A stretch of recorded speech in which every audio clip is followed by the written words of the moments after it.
Academia biology पर आपका स्वागत है। आज की ये वीडियो संस्कृत अभ्यर्थियों के लिए है जिन्होंने 8 फरवरी 2024 को जो आपकी नोटिफिकेशन आई थी टीजीटी संस्कृत की, वो फॉर्म अगर आपने फिल किया है तो ये आपके लिए काफ़ी हेल्पफुल वीडियो होगी।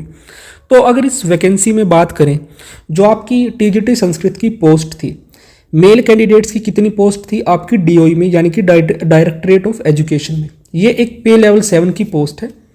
जनरल की 338 सीट थी, ओबीसी की 110, एससी की 19, एसटी की 7, ईडब्ल्यूएस की 3। टोटल आपकी 477 पोस्ट थी टीजीटी संस्कृत की मेल की डीओई में। वही अगर बात करें आपकी टीजीटी संस्कृत फीमेल कैंडिडेट्स की, आपकी डीओई में कितनी पोस्ट थी? 121 जनरल की थी, 14 ओबीसी की, 3 एससी की, 2 एसटी की, 1 ईडब्ल्यूएस की, और टोटल आपकी 141 पोस्ट थी। अच्छा, एक चीज़ मैं भूल गया भाई बताना, टीजीटी संस्कृत मेल में आपकी पीडब्ल्यूबीडी की 15 सीट थी और फीमेल की आपकी 16 सीट थी। अब बात करते हैं आपका टीजीटी संस्कृत की वो पोस्ट जो कि आपकी न्यू दिल्ली एनएमडीसी यानी कि न्यू दिल्ली म्यूनिसिपल काउंसिल में थी। 5 जनरल की सीट थी, 4 ओबीसी की, 2 एससी की, 1 एसटी की, 1 ईडब्ल्यूएस की। टोटल आपकी यहाँ पे 13 सीट थी। अब अगर बात करें आपके एग्जाम के बारे में, तो देखो भाई, ये है आपका वो डाटा जो डीएसएसबी ने अपने ट्विटर हैंडल पे डाल रखा। तो देखो इसमें एक सेकंड भाई, अलग अलग शो करना पड़ेगा। देखो ये जो आपका डाटा डीएसएसबी ने डाला थोड़ा सा कंफ्यूजिंग है, क्योंकि इसमें असिस्टेंट सेक्शन ऑफिसर और आपकी टीजीटी संस्कृत इन दोनों की मिक्स अटेंडेंस दे रखी है। तो ये आपके लिए बहुत ज़्यादा काम का डाटा यहाँ पे नहीं है। अब जो इंपॉर्टेंट चीज़ है वो ये है आपकी, देखो इसमें आपका टीजीटी संस्कृत जो कि आपका पोस्ट कोड 808/24 है, आपके ईडब्ल्यूएस के 222 एप्लीकेशंस गई थी जिन्होंने फॉर्म भरा था। ओबीसी में 453 बच्चों ने फॉर्म भर रखा है, एससी में 1141 बच्चों ने फॉर्म भरा है, एसटी में 343 बच्चों ने फॉर्म भरा है, और बात करें अगर आपकी जनरल की तो 4122 बच्चों ने, यानी कि आपकी टोटल जो एप्लीकेशंस आई हैं वो है 6281 बच्चों ने टीजीटी संस्कृत का आपका फॉर्म भर रखा है। अब बात करते हैं कि कितने कैंडिडेट्स हो सकते हैं जिन्होंने आपका पेपर दिया होगा। देखो एग्जैक्ट डाटा मेरे पास अवेलेबल नहीं है, बट जो आपके बाकी सब्जेक्ट है उनमें जो मैंने एनालिसिस किया है, आपकी जो अटेंडेंस मैक्सिमली मिल रही है 33% से लेके आपकी 40% तक अटेंडेंस आपकी बच्चों की मिल रही है। यानी कि अगर टीजीटी संस्कृत के केस में देखें तो आपका कितने बच्चों ने आपका पेपर दिया होगा, तो टीजीटी संस्कृत का जो पेपर है वो आपका, इसमें भी आपका सेम केस मिलेगा। अटेंडेंस मिलेगी आपकी 35% से लेके आपकी 40% तक मैक्सिमम, इससे ज़्यादा कैंडिडेट्स नहीं होंगे। तो पेपर देने गए होंगे मैक्सिमम जो तुम्हारे कैंडिडेट्स होंगे वो 2198 से लेके 2512 के बीच में, इतने ही कैंडिडेट्स ने आपका पेपर दिया होगा। अब इसमें मेल कितने कैंडिडेट हैं या फीमेल कितने कैंडिडेट है, जेंडर वाइज आपका डाटा अवेलेबल नहीं है, तो वो चीज़ आपको मैं भी नहीं बता सकता। अब मूव करते हैं आपकी नेक्स्ट चीज़ पे, थोड़ा सा कट ऑफ्स के बारे में देख लेते हैं।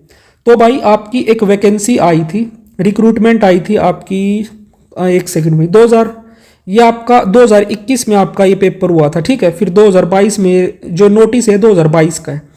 तो ये एक आपकी टीजीटी संस्कृत की वैकेंसी आई थी फीमेल कैंडिडेट्स के लिए, जो कि थी 4479 कैंडिडेट्स के लिए, ठीक है।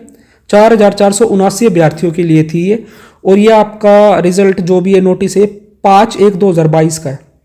तो इसमें आपका कैटेगरी वाइज डाटा दे रखा है कि क्या क्या आपकी कट ऑफ गई थी।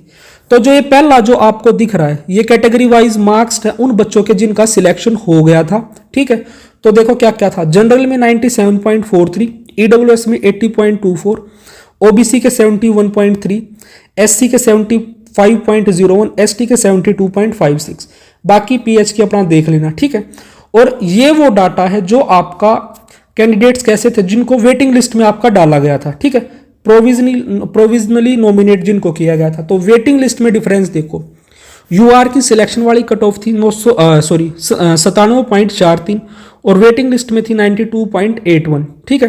तो लगभग आपका यहाँ पे 5 नंबर का डिफरेंस आ रहा है। ईडब्ल्यूएस का कोई डाटा अवेलेबल नहीं है, ओबीसी का भी नहीं है, एससी में आपकी 71.54 थी, एसटी की आपकी 67.4 थी, ये पीएच का भी डाटा अवेलेबल नहीं है। तो अब यहाँ से आप कट ऑफ का आइडिया खुद लगा सकते हो। जिन्होंने अपना 2022 वाला ये पेपर, जो भी जिसकी कट ऑफ अवेलेबल है, जिसने सोल्व किया होगा, देखा होगा, उसको आइडिया होगा कि वो पेपर कैसा था और इस बार पेपर कैसा आया था। तो आपकी क्या कट ऑफ जा सकती है।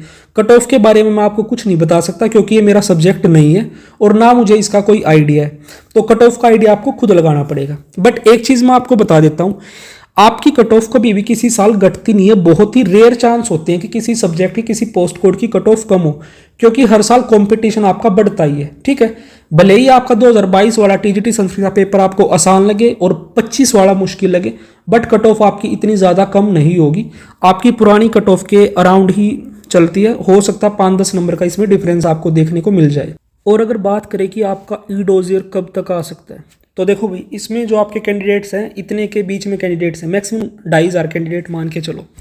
तो देखो, जो तुम्हारा पेपर हुआ है, इसकी जो थर्ड शिफ्ट थी वो कब थी? 27 अगस्त को थी। ठीक है, और जो फर्स्ट शिफ्ट थी वो भी 27 अगस्त को, यानी कि 27 अगस्त को पेपर हुआ है।